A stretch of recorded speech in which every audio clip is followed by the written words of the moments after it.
Welcome back to Financial Planning in Our Modern World. This is episode 2 with Dr. Browning. Hello, Dr. Browning. How are you today? Good, Aaron. Thank you for having me. I really appreciate it. Of course. So let's start off. Who is Dr. Browning? Who is Dr. Browning? Man, what a question. I think if I had to describe myself in a nutshell, first and foremost, I'm a family man. A lot of the things that I do are motivated by providing for my family, by setting a good example for my 3 children. I have a beautiful wife. I'm married way out of my league. Her name is Marcy.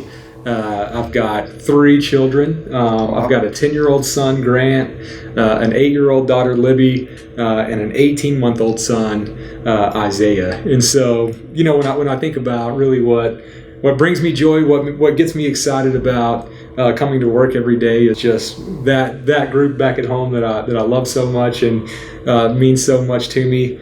I'd also say a lot about what motivates who I am as a person outside of just me as a professional is my faith in my Savior, Jesus Christ. I think that's a big part of the internal being and a lot of the external things that I end up trying to participate in. I'm a country kid, born and raised in Seminole, Texas, which is about 80 miles south of Lubbock, farm and ranch community. I started working as a 4th grader on the farm that my next door neighbor owned. And so I think, a lot of those experiences growing up in a small town, having parents that were educators, really having people in my life that instilled good values and good work ethic, all those things have kind of shaped who I am today and what motivates me to push forward in pursuit of my personal and professional goals. Awesome. So you are a professor here at Texas Tech University. Yeah. How did your journey bring you from Seminole, which I know where it is because I passed through it? Yeah. And it's common in this area for people to start off in 4th grade to work as farm. How did you become a professor here at Texas Tech University? Oh man, that's a great question. So as a relatively young child, I decided that I wanted to go into the field of business. And a lot of that was motivated by watching my grandparents. My grandfather owned a gas station where they did work on cars as well as part of that business. But, he was really entrepreneurial in the things that he did. If I think back, he owned a lot of oil and gas rights. He owned some ranch land and just a lot of things that were probably uncommon for a small town service station owner. And so I was always really interested in business. And I also wanted to do something to where I could impact the experiences that people had with their money. I thought that as I went into college, the easiest way to do that would be to get an accounting degree. And so I got an undergraduate master's degree in accounting. But really, as I went to do that professionally in the workplace, I realized it wasn't exactly what I wanted to do. I wanted to be a little bit closer to individuals. I wanted the relationships to be a little bit more relational, to where I could really explore the goals that people had with their resources and be someone that could help make those goals a reality. I mentioned being at West Texas A&M and doing my accounting degree there. While I was a graduate student, I got to work as the graduate assistant in that department. And so I was really familiar with the faculty. They were really familiar with me. And right after I graduated, they asked me if I would come back and work as an instructor of accounting. So at 23 years old, I got my first academic job teaching in the classroom, which was a terrifying experience. But it really motivated me to pursue this passion of, being someone who could move the needle forward in someone's financial lives.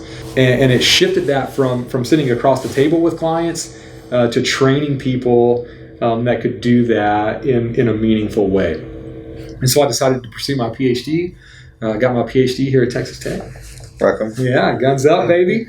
Went to work for an accounting department at East Central University in Ada, Oklahoma, which was a great learning opportunity from an academic perspective. But all roads ultimately led me back here to Raiderland, to where I've been on the faculty for 6 years now, and man, I couldn't be happier about it. I feel like I'm very fortunate to be in this position and very grateful to get to come and work for such an important and relevant program every day. So do you mind elaborating what you do specifically at Texas Tech? I know you work a lot with the freshmen and you're part of pairing the freshmen with internships. Yeah. So I'm an associate professor at Tech. What that means, broadly speaking, is that I've got teaching, research, and service responsibilities.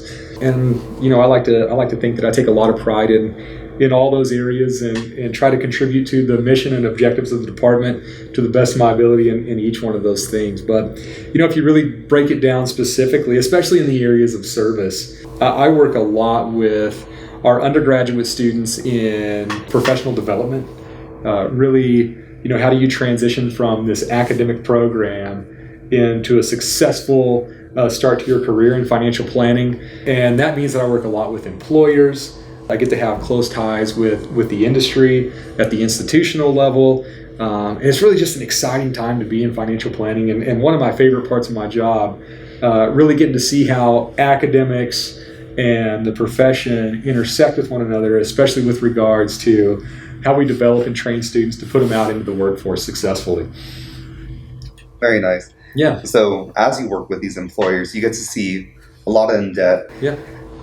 What advice would you give students to set themselves apart from each other? Because here we produce a lot of hard skills students who are ready to be financial planners. Yeah. What soft skills can a student acquire and be different than their partners? All right, listen up, students. This is very important information. And I hope that for any employer that might be listening to this, that this is going to connect with what you value as well. At a program like Texas Tech that gets a lot of recognition for being the leader in financial planning education, I think we send students into the workforce extremely qualified. The biggest, well, I shouldn't say the biggest, the hardest thing for students is that for those that are really going after excellence, they're all doing the same thing, right?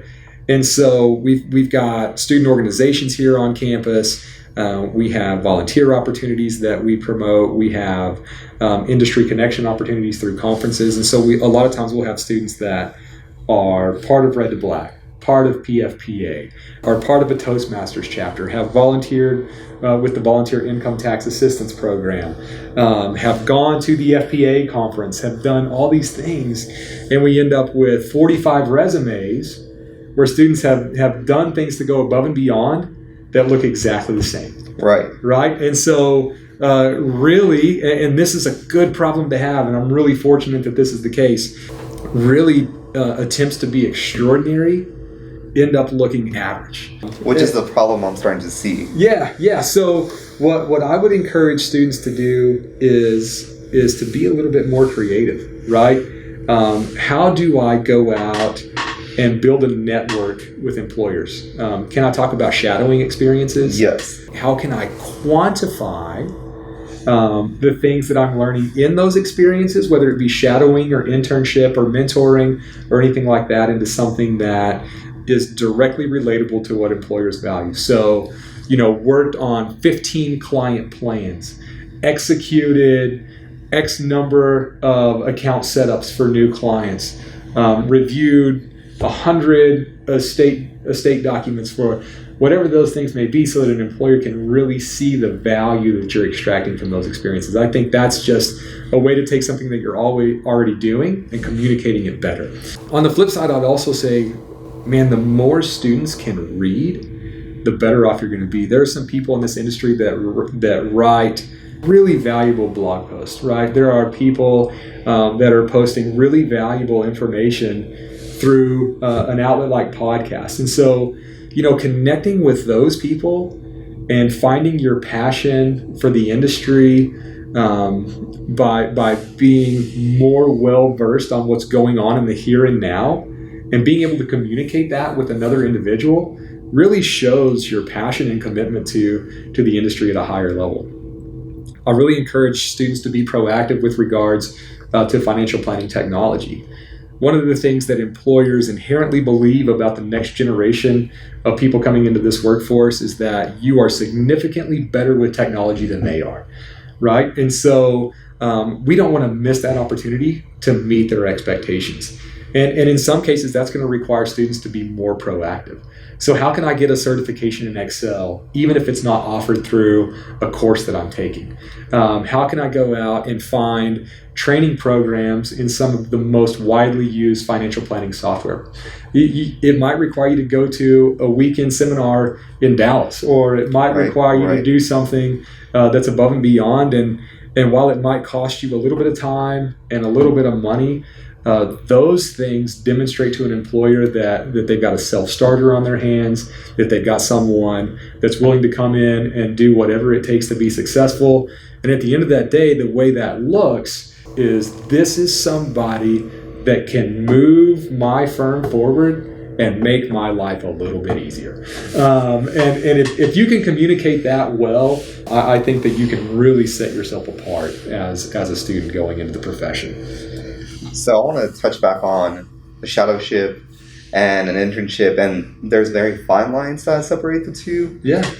So you said quantitative, and you looked over 100 states and etc. Yeah. Does the quality matter of that experience? Is one firm better to do estate planning with, or income tax accounting? That's a great question. I think that in some ways a lot of firms are really similar, but every firm is unique in its own way.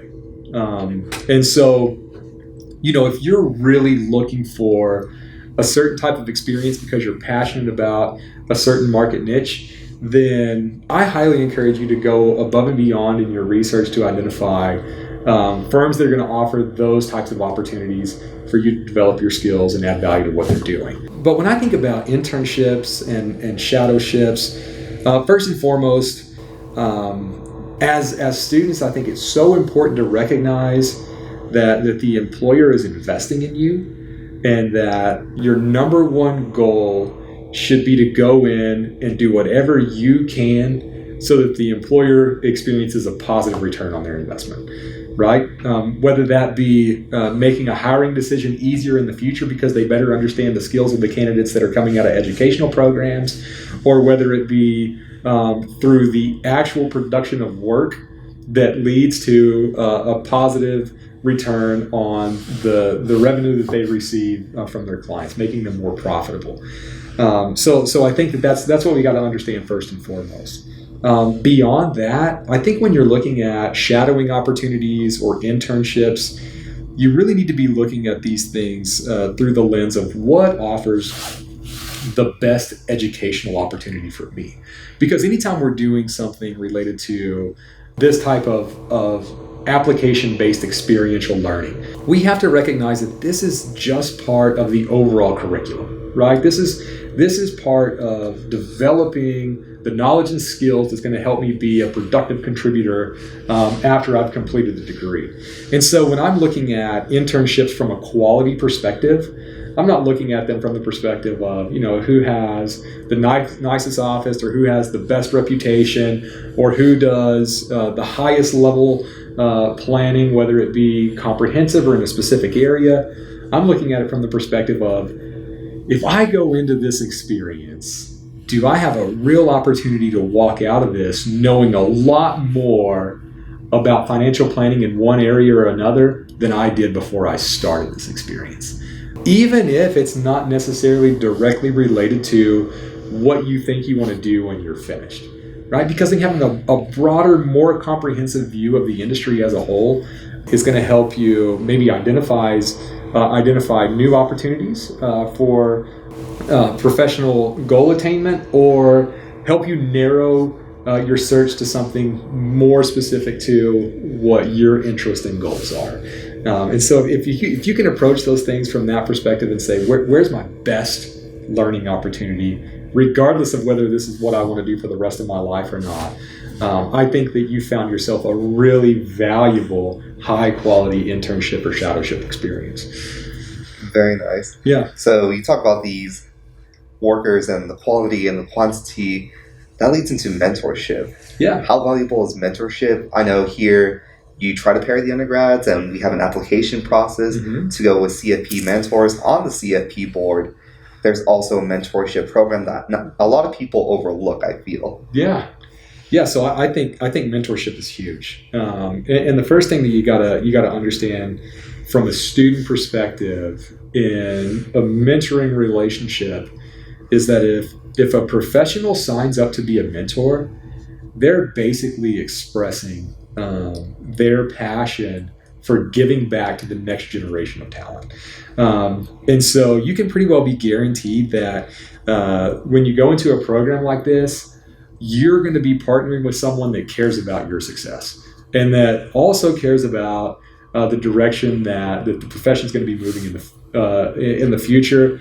And they want to ensure at some level, to the best of their ability, that it's going to be positive and productive with regards to both goals. And so that's really cool to know that professionals care that much to come back and invest in students through mentorship. From a student perspective, I don't always know what the motivations for being mentored are, but when I look at it from my perspective, I definitely think that developing a relationship with someone that's going to be in your corner for the long term is really, really valuable. I think another thing that's really important to recognize as a student is that even though there are how many ever hundreds of thousands of CFPs or how many ever financial advisors there are in the professional space, that financial planning is still a relatively small community, right? And when you plug into a mentoring relationship, chances are decent that you're plugging in with someone that's connected in that industry in a positive way. And so if you do what you need to do to really develop a relationship with that individual that wants to invest in you, maybe the biggest benefit is you get immediate access to a network that they've worked really hard to develop and that they depend on a day-to-day basis to support their personal and professional goals. And so that can lead to great advice, that can lead to the avoidance of mistakes, that can lead to wisdom from experience, and you getting to participate in that without having to get the actual experience yourself. From a less soft perspective, that can lead to potential job opportunities. That can lead to someone that you can call when you face a new client situation that you're unfamiliar with.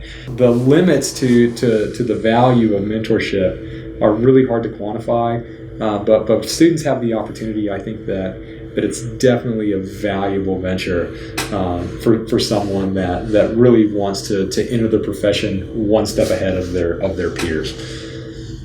And here at Texas Tech, how do you pair those mentors? Do mentors come in and apply for that mentorship? Because the students apply to be paired. Yeah. What's the process look like on the other side? Yeah, so we are really fortunate at Tech that we have a very active alumni advisory board. The way our program works is actually originates with the alumni advisory board. They came to us 4 or 5 years ago and said, hey, listen, this is something that we want to do to continue to move the program forward. So if you're a member of the board, you have the opportunity to also serve as a mentor in our mentorship program. And so the vast majority of the members of the alumni advisory board opt in to participate as mentors for the students. And so we operate off of their roster with regards to who is going to be the mentor in the relationship. And then we work with the students through an application-based process, as you mentioned. We really try to learn more about the students, what their personal and professional goals are, if they have location-based preferences to where they hope to end up someday when they enter their profession. And we take all those things into consideration. We look at the different characteristics of the mentors, and we really try to match those things to the best of our ability to give our mentors and mentees as much common ground as possible so that when they start that relationship, it has the potential to really accelerate and provide the most benefit to both parties over the course of the entire program. That's very in-depth and very well thought out, because it gives students an opportunity here at Texas Tech, at least, to have a professional that cares. Yeah. And it shows that from the student's perspective, like they care as well to go through this application process. This is my favorite part of the episode where I ask about fiduciary standard and fiduciary duty. And what do you think about it, and how important is it for these mentors to have it and be associated with that? Because when we walk into some businesses, they don't ask us to carry our CFP marks. And here at Texas Tech, we are very focused on getting our CFP marks.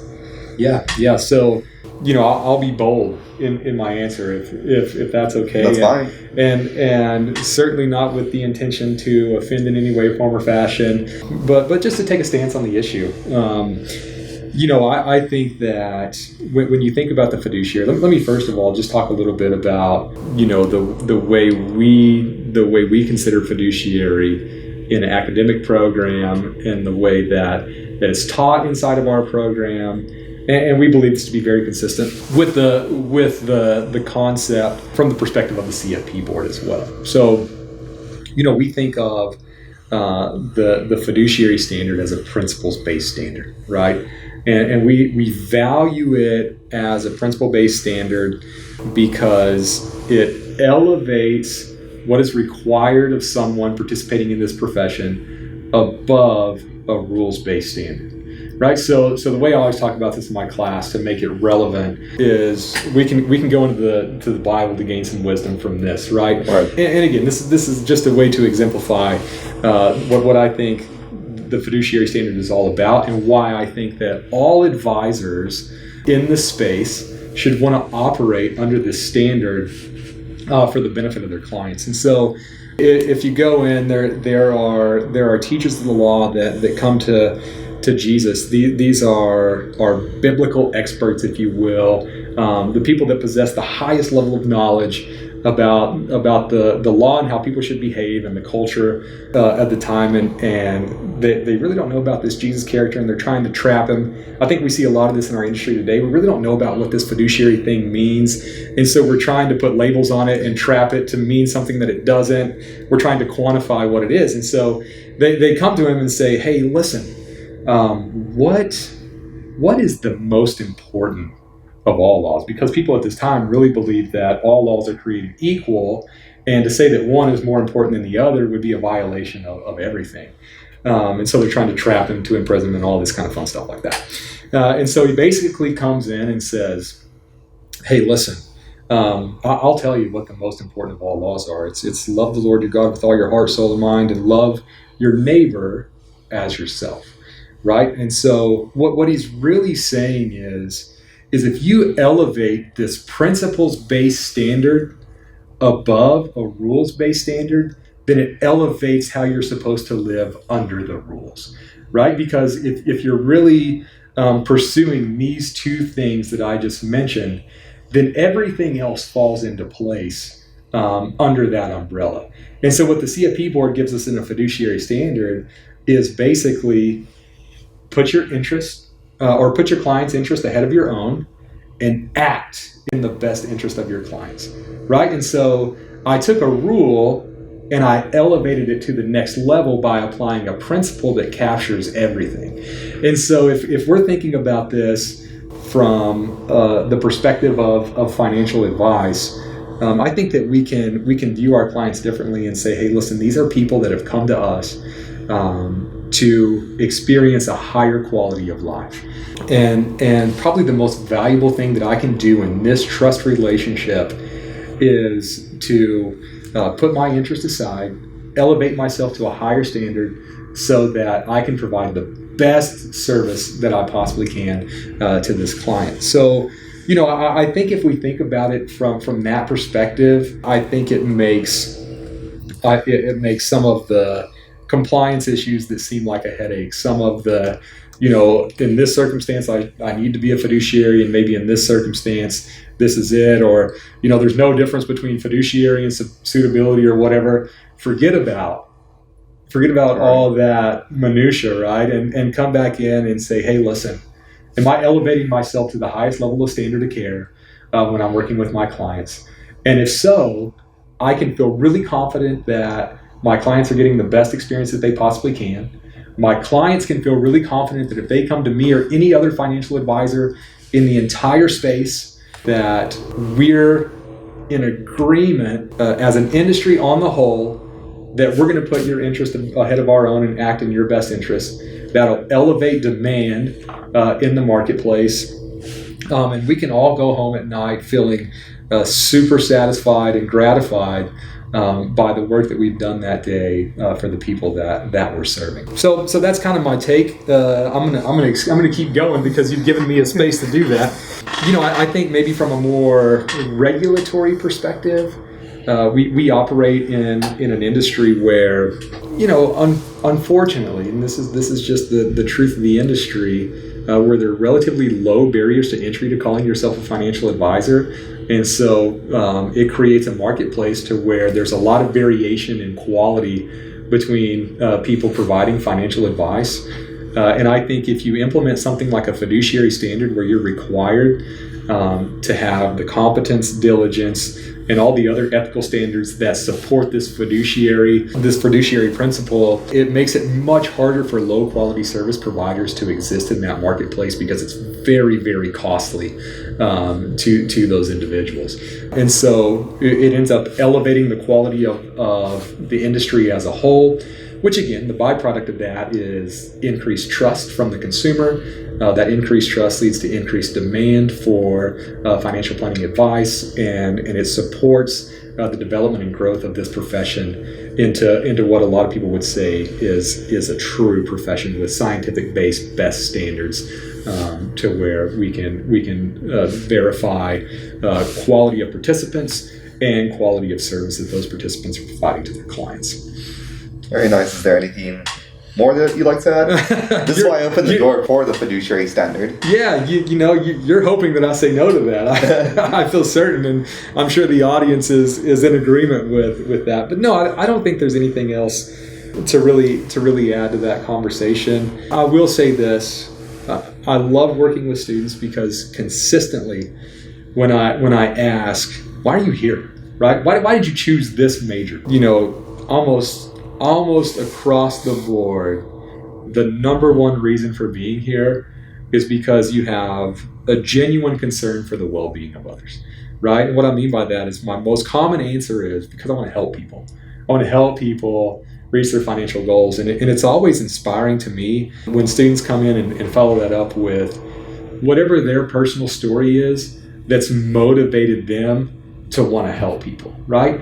Because money's personal, man. It's one of the most intimate things in our life, right? And so I think it's just really, really awesome that our students are so connected to this idea of helping and giving. And I think that speaks to this idea of fiduciary and where the profession is going with regards to this whole standard based on the values of the participants that are coming into this profession. Very nice. Well, I appreciate it. Yeah. And I hope to have you again soon sometime. Yeah, man. It was an absolute pleasure. I hope that I didn't go too long-winded on a lot of these questions, but I really enjoy talking about these topics, and I really appreciate the opportunity. Well, thank you so much. Absolutely. Thank you, Aaron. Hey everyone, this is Aaron, your host for Financial Planning in Our Modern World. Today, you heard Dr. Christopher Browning speak a little bit about shadowships, internships, and mentorships, along with a very in-depth analysis of academic fiduciary standard and what it means to be one. Now, I hope you enjoyed the episode today. We will be back with episode 3 very soon. And please consider subscribing. If you have any questions, if you would like to be on Financial Planning in Our Modern World, please email me at fpinourmodernworld@gmail.com.